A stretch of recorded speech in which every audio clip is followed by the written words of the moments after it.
Let's start by laying down our ground line. So essentially this is the line against which we will have a nice wooded area for this demonstration.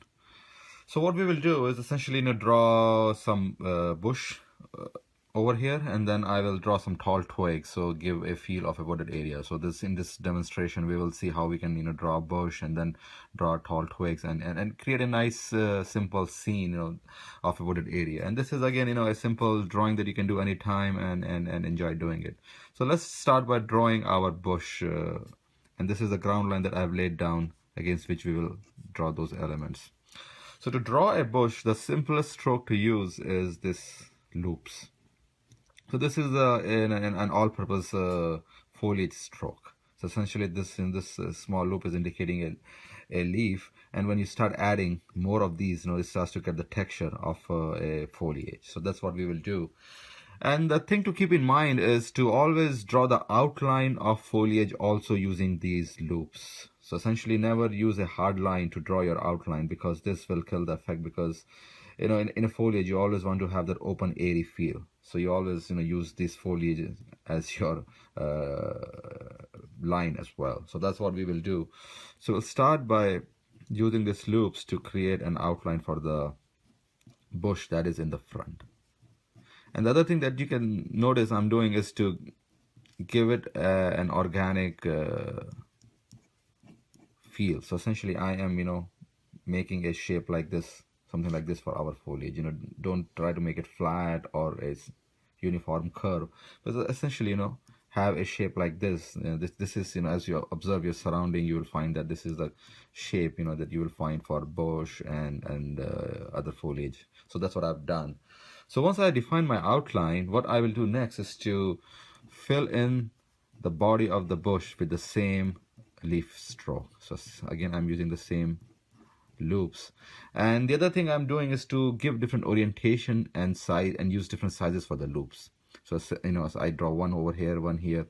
So by using the different orientation, and then you can also use a different size, so have some small, some big, you will give it a random feel, which in the end together will have a nice feel of foliage. If you do it all in one direction, this will look organized, and a foliage or anything in nature is never organized in one direction, for example. So what I'm doing is to essentially use the simple loops in different directions, and then also using different shapes and different sizes to give it interest.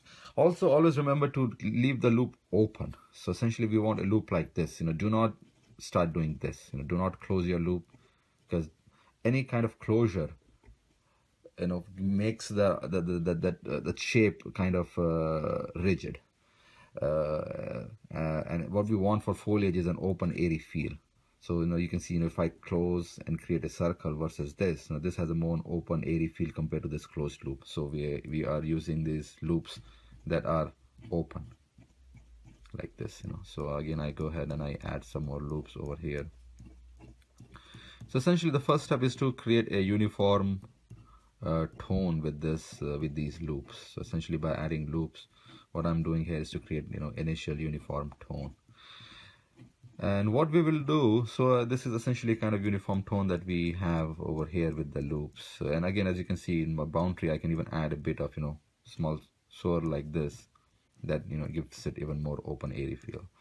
So what we have done now is to lay down our initial layer of foliage for the bush. And the other thing what we will now do is to add a distribution of tone, to vary the tone from dark to light, to give it a feel of volume. And the way we do it is by making the bottom of the foliage of a bush a bit darker than the top. So essentially what happens is that the top receives the sunlight, so the top is a bit more lighter, and the bottom receives less sunlight and it is a bit darker than the top.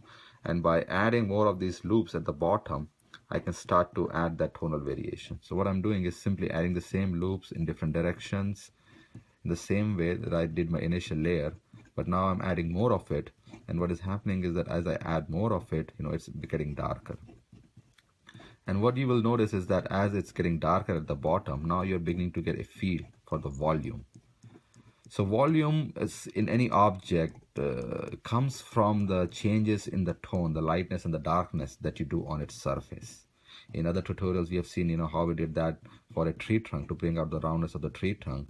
And the same goes for any rounded object. You need to have some change in its tone, because if an object is rounded, then the light will not fall uniformly on it. Some areas will be lighted more and some will be lighted less, which will depend on the source of the light. And for a landscape, it simply means that the areas that point upwards, they receive more sunlight, and so they are lighter than the areas that are receiving less sun. And for a bush, this essentially means that we need to make the top a bit lighter, and I'm adding some more snow strokes over here just to give it a more open airy feel, and making the bottom a bit darker. So here, I just, and let me add a bit more to, give it more interesting shape. So here you can see that by adding more loops to the bottom has made it darker and given it a feel of volume. So now you can see that there's, a little bit of darkness at the bottom, and then it becomes lighter at the top. And you can also use, small loops like this to make it more darker. So if I want to add a bit more darkness, I can actually go and add some more of these small loops. Again, avoid a uniform line of darkness, so what you want to do is to, again, have the darkness, in a bit of pattern as well, right? So that's what I'm doing, is I'm not just adding, I'm not adding a uniform line of darkness, for example, right? So my darkness will also be a little bit, like, so this is the top of the layer, and then the darkness will be something like this as well. So that's what I will do, and I will use the small loops to make the bottom a bit more darker. So essentially, try to have 3 tones in your drawing, one darker, one middle, and one lighter. So those 3 tones, they give a nice impression of volume when used properly. So that's what I've done. I'm making the bottom a bit darker over here, and then there's a middle tone in between, and then the top is the lightest. So that's what I did quickly over here. I'm adding a bit more of darkness to finish the base of this bush. So there we have it, and you can always play with it, as you practice more, you will feel the volume start to develop as you're adding a tone, and then you can stop. So different people have different preferences for darkness and lightness. So some people would like to make more darker than the others. So just see what you like. But the important thing to keep in mind is to have this kind of tonal variation. Have a bit darker at the bottom, somewhere middle tone in this area in the middle of the bush, and then lighter at the top. There you have it. So this is how we simply put together a bush, and what we will do next is to add some kind of backdrop to this bush to have a simple wooded area. So what I will do for this demonstration is to have tall twigs peeking out from behind this bush. And to draw tall twig, essentially you simply again draw this line, which will be a kind of twig that is coming out from the back. So what I do is to create these lines initially indicating the twigs, and I'm again trying to use organic shapes. So I'm not using doing a straight tall twig, but essentially giving it a bit of curved shapes like this. This is how you will find the twigs grow in nature. It's a bit of curve, a bit of twist, a bit of turn like this. So this is a more appropriate shape to use for twigs. So that's what I do over here, and I will add some more over here.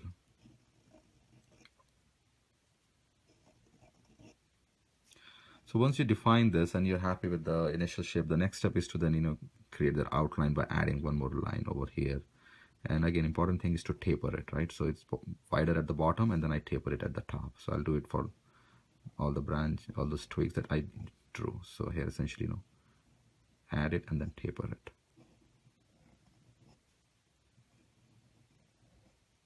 So these are our twigs that are peeking out from behind the bush, and there we have it. And we can add a bit more small side twigs coming out from this main twig as well. So we did that, and now what I can also do is again add a bit of a small twig coming out from side as well. This is like how we draw tree branches, but so these are tall twigs, and then this will have a small side twigs coming out from here. And again, try to have some kind of non-uniformity. Do never have them equally distributed. For example, try to add a bit of more volume on one side and use interesting shapes. And if you find that, you know, it's more white on one side compared to the other, then, you know, oops, try to do that. So I'll go ahead and add some more side twigs over here, a bit over here, and some over here. The other thing to always keep in mind is that if you have this main twig, then the twig that is coming out should always be smaller in size at the point of attachment. So this is the width at the attachment, and my twig should be smaller than that. If I make a twig that is bigger than, you know, than the area that where it's attaching, that doesn't happen in nature, because then this weight of this twig will not be supported by this junction, this joint point. So you always have to make sure that when the side twigs are coming out, they are, you know, smaller in size, compared to the size where they are joined with the main twig. So that's what I'm doing over here, just adding a bit more over here. So this looks good for now, and we can always add more later. So the next step is to then shade these twigs to add volume to them. So essentially right now these are bare outlines and they don't really, you know, have a feel of roundness. To add volume to them, what we do is to essentially make one end dark. So I add this darkness to one end, and here I'll add a jagged darkness. So essentially, you know, I will add a bit of darkness over here like this, jagged. So this is not uniform, and you can see here, you know, just by adding a bit of darkness, it acquires a feel of volume, a roundness, and that's because now our eyes are perceiving, you know, this darkness as kind of in shade, and there is light area over here. So this change of tone from, you know, dark to light is giving a feel of volume to this twig. So that's what we will do for these twigs over here, and I will add this kind of darkness, jagged darkness over here. And this jaggedness is important because that also gives a feel of kind of, you know, some kind of bark texture. So if I just made a, you know, a uniform tone, so if I have this twig over here and I, you know, just make it a uniform, this gives a feel of volume, but it doesn't really convey that the jaggedness, the feel of twig, you know, of bark as such. So that's what is important, is to add a bit of jagged darkness over here, and just, you know, you use a pen and then, you know, create some kind of darkness and then move on. So like this, you know, this is how you can easily create a jagged darkness. So that's what I'm doing for these twigs. And as you can see, you know, as I'm adding the darkness, you know, it's starting to take a feel of volume, right? So it's now looking a bit, you know, rounded thing instead of just kind of flat outline. So that's how easy it is, you know, literally to draw the twigs. It's very simple. Just by adding this jagged darkness, you can acquire a nice feel, and these twigs really add to any scene, you know. So they are very fun to do and easy to do, and adds to any scene, any landscape where you might use them. So I will do the same for this side branches as well. And for this thin branches, what I'm doing is just darkening the edges in a jagged manner. So I just use my pen and then darken them. See, so now you can see the difference, you know, this is becoming, having a more look of volume. So this one, I will do the same for this one over here as well. So let me go ahead and do this one over here, other side twigs as well. So for here, again, I do the darkening of its edges a bit in a jagged manner to bring out the volume. So here I'll go ahead and add it over here as well. So now you can see, now they're beginning to feel like twigs, essentially. You know, before we just had an outline, and you know, they were not interesting and they were not giving a feel of the twig. But by adding the jagged darkness, now they're beginning to feel like twigs. They're beginning to give a nice appearance in our drawing. So that's what I do here. So I add this kind of jagged darkness over here, and this one as well. And quickly I will do this one as well. The next step that we will do is to essentially, you know, define a bit smaller branch twigs for these main twigs. So essentially, you know, like in a tree, when you see a bare tree, they have the main branches, and then at the end, you know, they have small branches or twigs coming out. So, and they really, you know, give a nice feel. So that's what we will do over here. And to add those small end twigs, we'll simply, you know, use like this, a tapered dark line like this. So that's what we will now do. So we'll start adding in a bit more of those. So that's very easy, you know, just simply add a line like this. But important thing is to keep it, you know, non-uniform, you know. So do not just make a flower shape like this, you know, that will not contribute to the drawing. So what I'm doing is just simply adding lines over and in a random order, right? So, and if I want, I feel that there's a bit of white over here, so then I can, I create a small branch. So that's what you do. Essentially, you see, how you feel, and if you feel that there is, imbalance, one area is left white, and it is not, getting attention, then you can simply add a small twig over here like that. So that's what I'm doing, so here I feel a bit of white and I would like to add something, so I just added a small twig over there. So this way, it's this kind of, it evolves, that's the drawing, so it's evolving as you go along. So you see how you feel, and then you can add those small twigs to add, more interest in those areas that you feel they are lacking. So that's what I do. And over here I feel that this is a bit whiter with nothing really here, so I can just simply again add a small twig. And here again I feel that this is a bit white, that is not, doesn't have anything, so I added a small twig over there. So this is how, this is the fun part of drawing with pen and ink, is that you can essentially evolve. So I don't like to put down hard pencil lines and then just ink. What I like to do is essentially evolve and have fun. So as I go along, I say, okay, I feel this is how it might look nicer, and then I add something over there. The other thing to also use is what I call discontinuity, to give an order to the branches, to the twigs. By that I mean, so for example, if you have one twig over here like this, right? So let's shade it. So this is one twig, and there's another twig that is going behind it.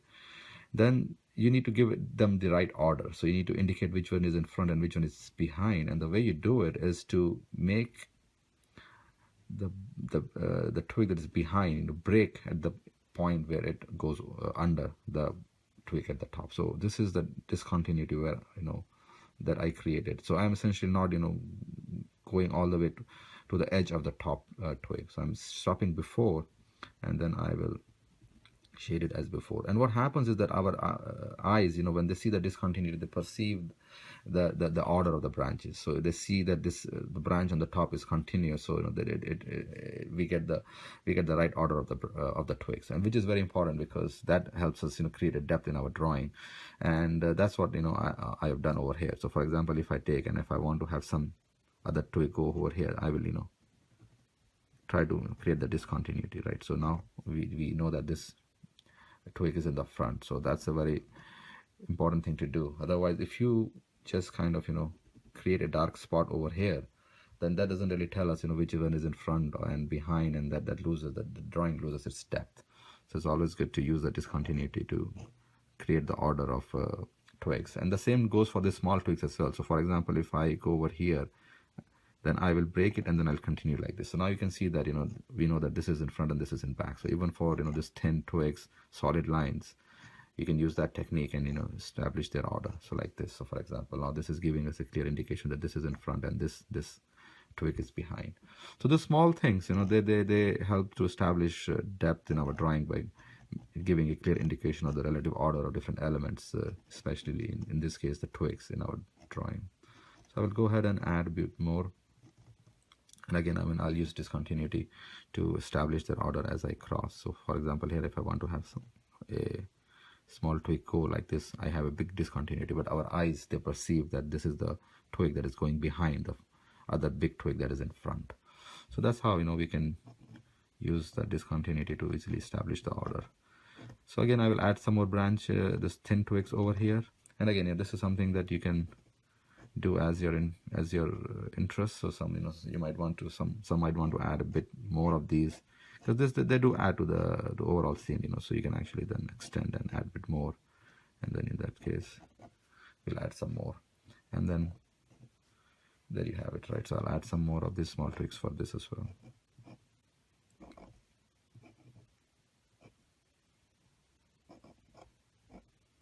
So now it's becoming to look like a nice wooded area, where we have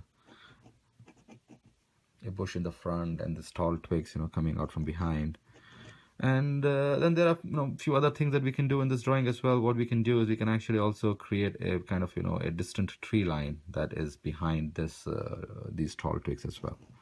So always try to create different areas where our eyes can rest in a drawing. So now we have this bush in the front and the twigs behind it, and further behind there's nothingness and there's white space. So it'll be good to have something behind it that will indicate some kind of wooded foliage or something like that behind the tall twigs. So what I will do essentially is to give a feel for distant trees, and the way you can do it is to use these parallel lines. So when you use these parallel lines, they give a feel for a distant tree line. So that's what we will do, is to simply add these lines behind these twigs. So let me start by doing that.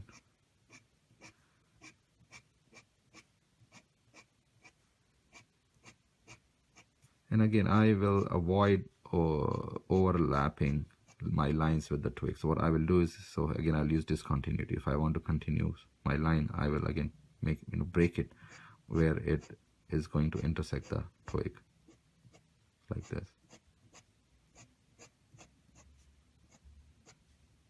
So there I again, avoided crossing my twig. So essentially, the core concept is that if any element is in front, then leave some white space around its edges to make it stand out. Because in pen and ink, we don't have, and especially in black and white pen and ink drawings, I'm not using any color. So if you had color, your twigs can be one color and the background different color, and that makes the separation of elements. But if we are doing simple, this pen and ink drawing with only black ink, then we don't have the element of color to separate. So what we do in that case is to leave that white around the edges of the element in front, and that helps us create that separation. And our eyes, they essentially perceive and they see the difference. So that's what I just did. So I added these parallel lines that are giving an indication of kind of a tree line behind the tall twigs. And what I will do also is to again, so right now this tall tree line, the background tree line is looking very flat because we just have a uniform tone, right? So if you look over here, there's a uniform tone. So what we want to do is again, give a feel for the fact that these are trees and not just lines. And the way we do it is by, again, introducing some change in tone. So essentially what we do is to make their bottom a bit darker than the top, because we again want to indicate that the top is receiving sunlight, so it is lighter. So again, in a distant tree line, if you notice, you will see that the bottom is a bit darker in tone than the top, which is lighter because it receives more sun. So what I will do over here is to essentially add small lines at the bottom to make it darker. These additional lines, they don't go all the way to the top, right? So, and this is how you essentially create, a change in tone in pen and ink, is to use more of the stroke in a particular area. So we did that with the bush, so we use more of that loops at the bottom to create the darker tone. And now I'm doing the same with my distant tree line. So I'm using more lines at the bottom to create a bit of, darkness at the bottom. So now you can see, by adding the darkness at the bottom, and if you sometimes lose your change of tone, then you can, extend the lines to make it a bit more lighter at the top. So now you can see, by adding a bit of darkness at this, at the point where the tree line meets the bush, I'm adding a bit more depth to the distant tree line. So now it's beginning to feel like a tree line because there's a change in tone. So I will add some more of that darkness to the bottom of the tree line as well, to other ones.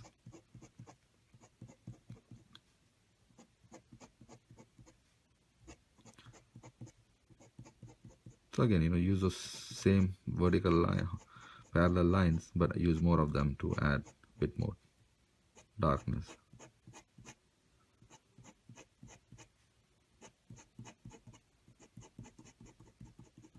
So there we have it, right? So now it is looking a bit more like a tree line, because now we can see that there is a change in tone. And if you lose your darkness, again, you can extend these lines a bit more.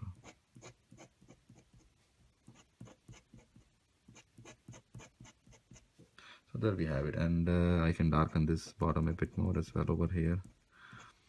And the white that we left in our bush is also, in addition to giving us a tonal variation and making the bush appear rounder, it is also helping to create the distinction between the bush and the background tree line. So that's the dual purpose of the white that we use in different elements, is that it defines the curvature, that the form of that element, and in addition it also helps us to kind of create the distinction between that element and something that is behind it as well. So that's what the white of this bush is serving as well.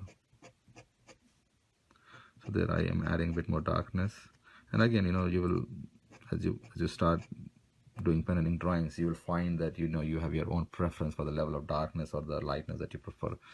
So I prefer to make it a bit more bolder but more darker at the bottom, but you might want to use less of darkness in your drawings. So I think we are mostly done. So there we have it. We just put together a quick simple wooded area with a bush in the front, tall twigs behind it, and then further tree line further out. And what we will do in the end is to finish the ground. So essentially right now this ground is just white space, and it's our eyes cannot really understand what is over here. And the simplest thing to do is to define the ground form, and then finish it with some kind of ground cover.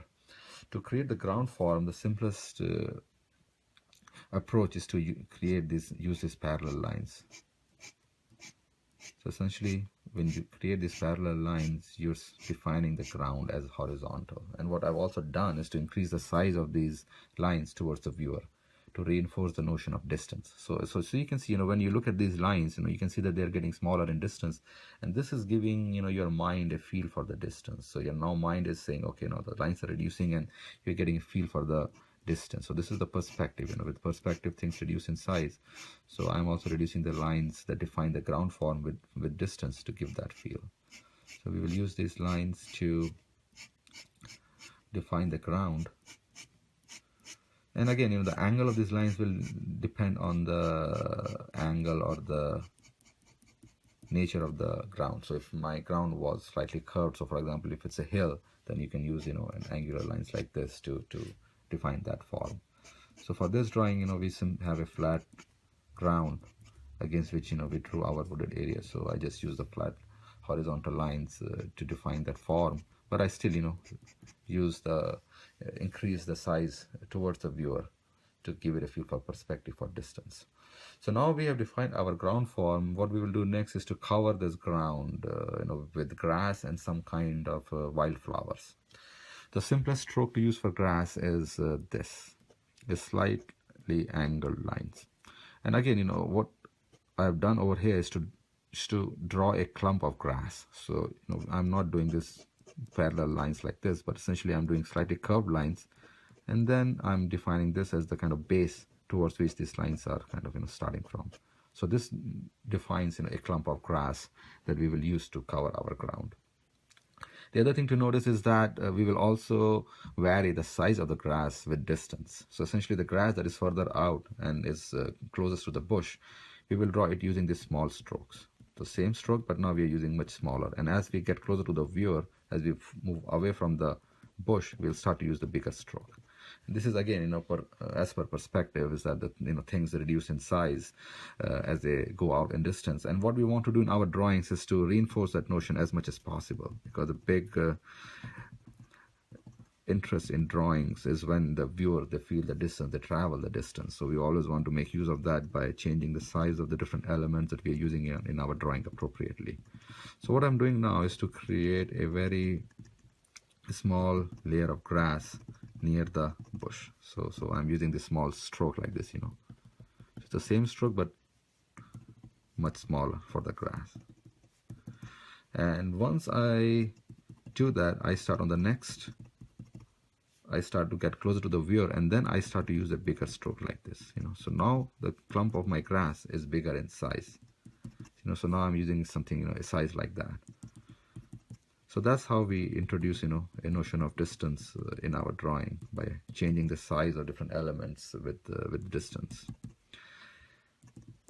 So I'll continue. And the other thing you will notice, what I'm doing is to, draw a clump here, a clump there. So I won't literally cover the whole ground with the grass, but I will use a concept of suggestion. So in pen and ink, literally, for example, for the foliage, we literally drew some foliage, and when it started to give the feel of, bush, that's when we stopped. So we use a notion of suggestion, and when our eyes, when they start to perceive a certain element, a certain form, then, we stop there. Because if we keep doing more of it, then, essentially your drawing will just become, a big lump of black.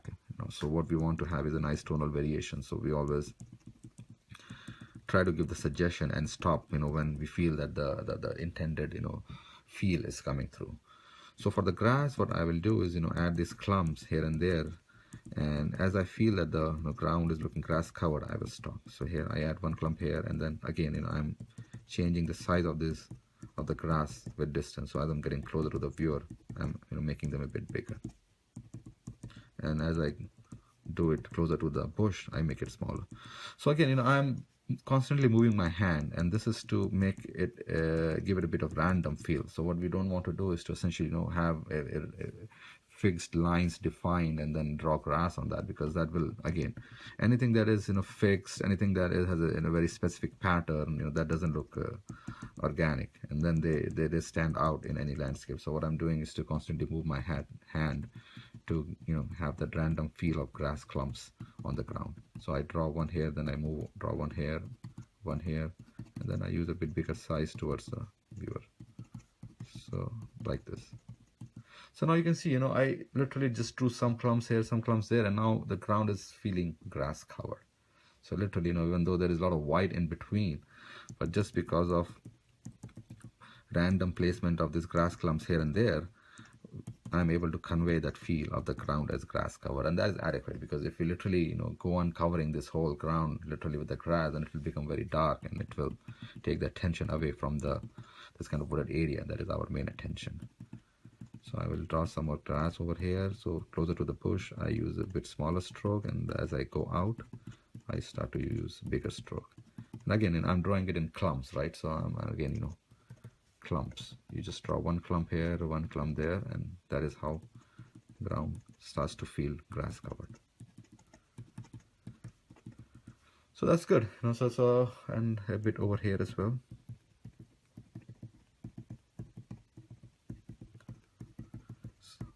So now the ground is grass covered, and the last thing that we will do is to add some wildflowers to add interest to it. And the simplest way to add a wildflower is to draw a stem like this, and then add a flower. To add a flower, we create this kind of half circle, or it's not a circle, some kind of half ellipse, and then add a bit of darkness to the top. So this is shape of a simple flower like this, and then add a top. And then always remember to ground the stems, and you use this wiggly line to ground the stems. So that's what we will do, is to add some kind of wildflowers over here, and we'll use the same concept of reducing in size with the distance. So let me start by adding some wildflowers over here, right? Over here, and I'm making it a bit darker because we want them to stand out against the grass. So I'll just make them a bit darker. But that's how it is. To add a wildflower, simply draw a line and then create the flower and ground the stem. So this is the approach that we're using for the wildflowers for this drawing. And if I want to add some more flowers, wildflowers near the bush, what I will do is I will use smaller size. So that's what, the perspective, right? So as they go out towards the bush, out in distance, they will become smaller in size. So that's what I will do over here. Add a bit of flower over here. And again, distribute them, right? So they will add. And again, as you can see, our eyes will perceive a slight blackness over here, and then it will perceive the stem, and then it will perceive this as a flower, and this is reinforced by these other flowers that are a bit more clearer.